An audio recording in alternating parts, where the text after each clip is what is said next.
Hey, how you doing? This is John, and welcome to John's Long Box. Today we're looking at Green Arrow #1. This is from February 1988. This is DC's new format. What was the new format? Well, it was a new, at the time it was an experimental way of putting out comic books. First off, it went to the direct market. So notice that there's no Comics Code Authority. In fact, it says suggested for mature audiences. So this is definitely, I don't want to say R-rated, but I think it has like the same level of maturity or adult behavior and situations as, say, like CSI and Law and Order and things like that. So it has some adult themes, but like not outright R-rated, like nudity and graphic violence, although there is violence. All right, and this went right to the direct market. It was on better quality paper. I think they called this Baxter paper. I'm not sure what the exact name of the paper was, but it was better paper and a better printing process that avoided the newsstands, went right to comic book stores, had no Comics Code Authority. And there you go. It was new and revolutionary at the time. All right, and this is Mike Grell, is the writer and artist. Ed Hannigan's the editor, and Dick Giordano. I'm probably getting the what they did mixed up, but why is this a big deal? This is a big deal because it came right after Mike Grell when he did the Longbow Hunters. The Longbow Hunters did for Green Arrow what Dark Knight Returns did for Batman. It dark, grim and gritty. But although I'm not going to say grim and gritty, but that became like the catchphrase at the time. This became more adult and mature, and again, not like porn or anything like that. But it definitely pulled Green Arrow out of the boxing glove Arrow and Beehive Arrow era out of Green Arrow and put him as more of like almost like DC's Punisher. So I can't talk about this series without first talking about Mike Grell. Mike Grell, I love Mike Grell. Mike Grell is kind of an interesting guy in the fact that he did science fiction in Star Slayer. He did grim and gritty in John Sable, which I showcased in one of my first videos. John Sable was a mercenary. He also did sword and sorcery in Warlord. Jeez, I almost forgot about that. So he did so many different genres of comic books, and now this is like realistic crime drama. Okay, so this to me, to put it in modern parlance, even though modern parlance, this is what, 30 years old? Jeez. It's like CSI, Law and Order that you would find on network television today. Or this, to me, I think, inspired the first couple seasons of Arrow, the TV show on the CW. So we got to talk about the Longbow Hunters. So Longbow Hunters was a 4-issue prestige format comic book. Same type of square-bound paper as Frank Miller's The Dark Knight Returns. And it pulled Green Arrow from the hokey, golly gee whiz stuff to a serious Punisher-esque kind of superhero. And he's not a superhero, he's a guy with a bow and arrow. So in that, a lot of bad things happen, and we'll talk about that as we get through the comic book. All right, so Mike Grell. I love Mike Grell. So let's open it up after 3 minutes of me pontificating. The February Deluxe checklist. I'm just curious. Outsiders, Vigilante, Green Arrow, Forever People. I remember that. Hellblazer #2. That was the John Constantine series. Young All-Stars, another series that nobody but me remembers. Legion of Superheroes was on firing all cylinders at this point. Swamp Thing. I think 69 was the first Rick Veitch issue. Infinity Incorporated, New Teen Titans, Shadow, another series that nobody but me liked, Peacemaker. I got this, believe it or not, this is what introduced me to the character of Peacemaker. And I don't really remember the series. Spectre, I like that series. Question. Wasteland was a bizarre series, just a bizarre series. That's all I could say about that. Maybe I'll showcase that one day. So here we have the first page, and what's going on here? It's just act of violence in the woods. We got the leather guys going after these preppy-looking guys, and what happened? Arrow. All right, and here we have a double-page spread. So, you see, he's going for the more Sherlock Holmes. Robin Hood. Why did I say Sherlock Holmes? Because of Sherwood Forest. So he's going for the more Robin Hood look with the hood.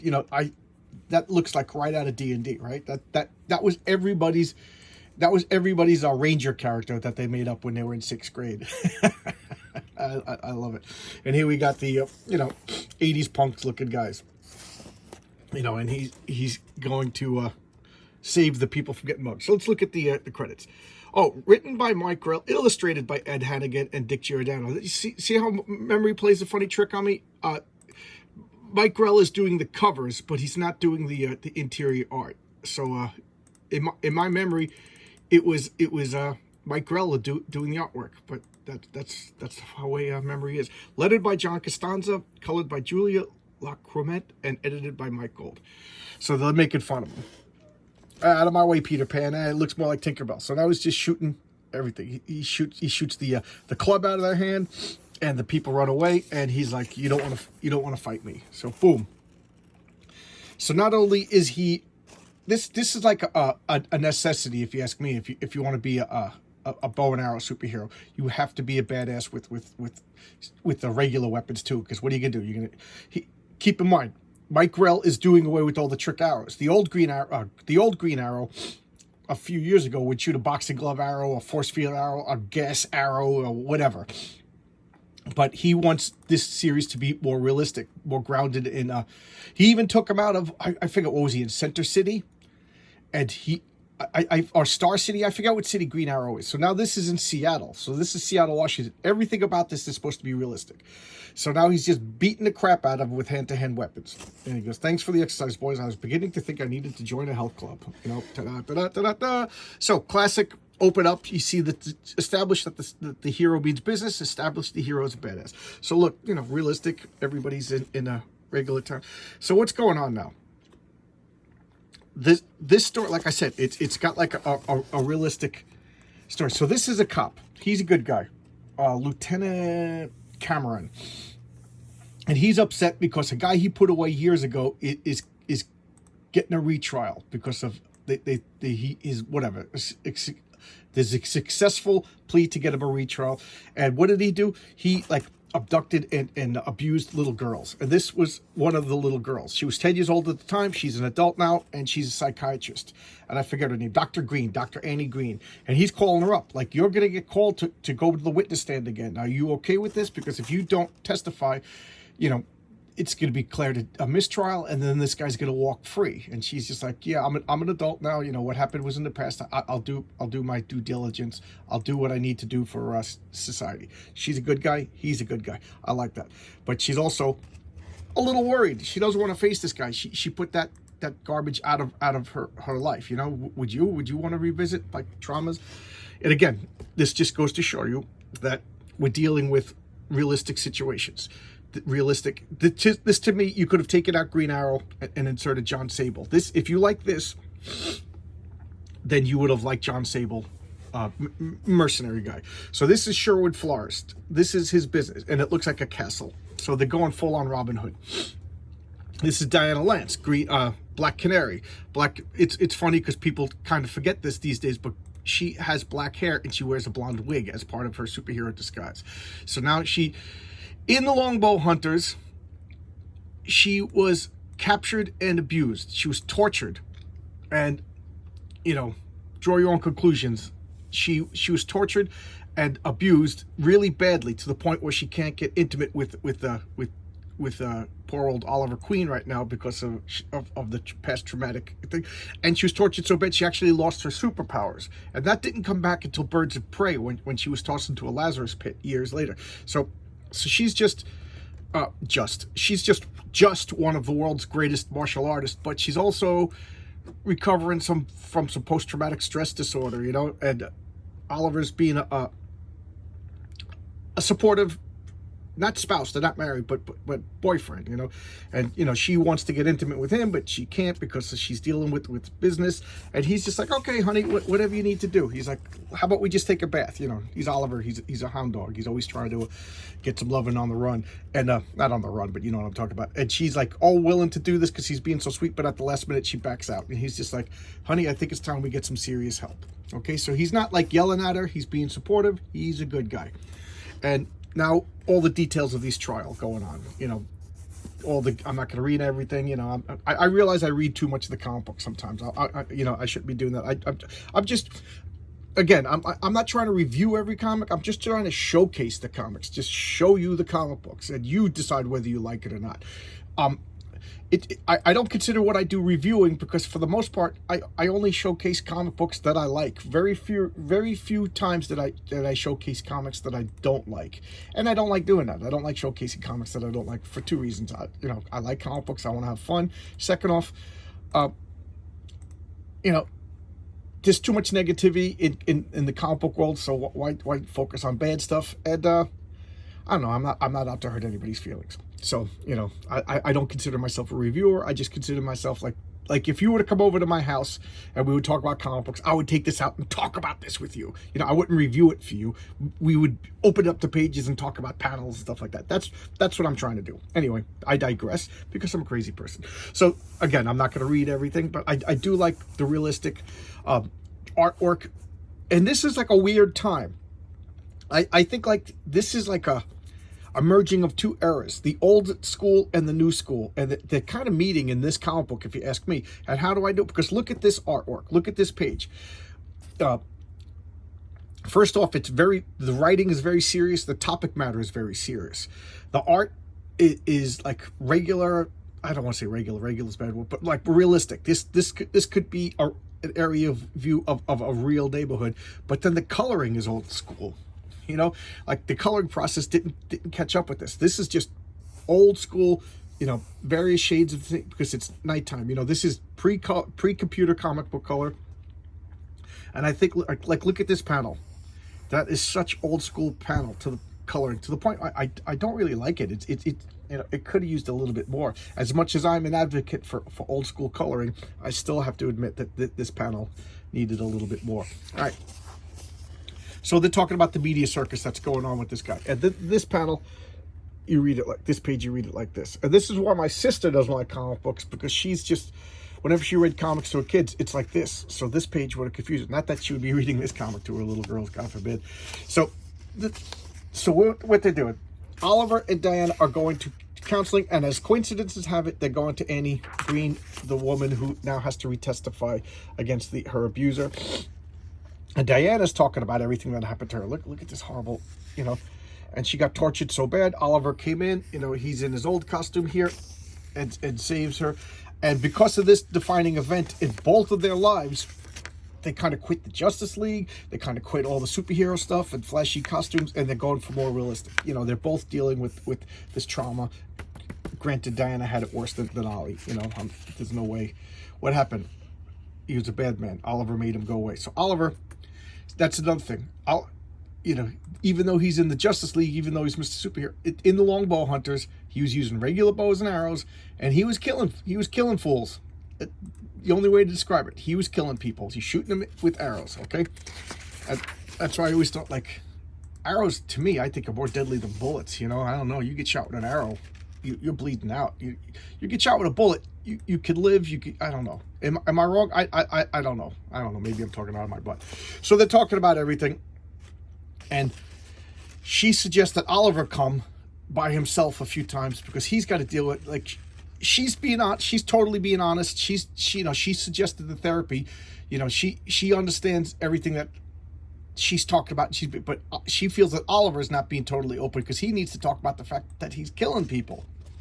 Good people. Yeah, I mean, he's a good guy. The people he's killing deserve killing, but still, murder does something to. Is it murder? Murder's a legal term. Killing harms the person who does it too. So now we're talking about she notices she was hand-delivered a threatening letter. So what's going on? So she's gonna go and talk to see, look at this color. Do you guys, am I being mean? I always feel bad when I say bad criticism, especially about comics that I love, and especially about people that loved comic books and treated comic books with respect. A lot of like modern Marvel or DC's, like I don't mind trashing them. Like, especially I did a Secret Avengers number 10, I think it was my first negative showcase, and I trashed that comic because I don't feel those people respect the medium. So I'm feeling a little bit bad saying that this coloring needs to step it up a notch. All right, not the art, I think the color. So now she's reliving all this bad stuff that happened to her, and who does she bump into? Oliver Queen. He's like, what happened? So she's telling him she got hand-delivered a letter, and she's telling him all the horrible details of this You know, this comic book should have like that warning from Law and Order sex crimes, and he's telling her all the horrible details. Of course, she's a little innocent girl in a little dress when all of this happens, and you know, she was trapped. You know, whatever. I'm not going to dwell on everything. Use your imagination, and that's what this comic is like. That, guys. If you're easily, I don't want to say easily offended, but if you're sensitive. Like I don't want to watch true crime. I'm not watching Dahmer. You know, I don't need to see that. I know that stuff happens, and I don't want to watch the kind of stuff like that. You know, keep in mind this was 1988. I guess I was a teenager, so this I was cool and edgy. I was into punk rock, so this kind of stuff didn't bother me. I think we all go through like a serial killer phase where we all get kind of fascinated by them, and I read. A friend of mine gave me a series of books on serial killers. And I read them, and I read them, and I read them.